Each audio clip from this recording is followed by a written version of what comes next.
দেখলি তোরা, শেষমেশ গিন্নি আমাকেই পছন্দ করলো। আজ রাতে আমার বিয়ে, আমাকে দিয়ে রাজকীয় কুমড়া খাসি রান্না হবে। আরে থামো তো, কিসের বিয়ে? তোমাকে তো তেলের কড়াই ছেঁকে ভাজি করবে। ওটা বিয়ে না রে ভাই, ওটা হলো শহীদি মৃত্যু। আরে মরিচ ভাই, ওকে বলতে দাও। কুমড়া ভাবছে ও খুব মিষ্টি বলে ওর খুব ডিমান্ড, কিন্তু মানুষ এখন আমাকে বেশি খোঁজে। জানো কেন? কারণ বাজারে এখন সবার ডায়াবেটিস। আমি না থাকলে তো মানুষের রক্ত তেতো হবে না। তোর ওই তিতা মুখ নিয়ে কথা বলিস না করলা। তোকে দেখলে তো বাচ্চারা কান্নাকাটি করে, আর আমাকে দেখলে বলে ওয়াও আজ মিষ্টি কুমড়া ভাজি। তোমরা ঝগড়া করো আর না করো, আসল সত্যিটা কি জানো? বাজারে গেলে মানুষ আগে আমার গায়ের চামড়া ছিলে ফেলে। আমার তো কোনো মান সম্মানই নেই, আমি তো জ্যান্ত অবস্থাতেই পটল তুলি। এই তো আমার বিয়ের সানাই বাজছে, গিন্নি আমাকেই নেবে। এটা কি হলো? কি রে রাজকুমার, বিয়ে কি ভেঙে গেল? এখন ঝুড়িতে বসে পচতে থাক।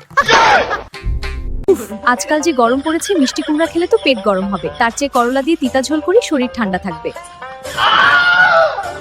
যাক বাবা, আজ অন্তত আমার গায়ের চামড়া বাঁচলো।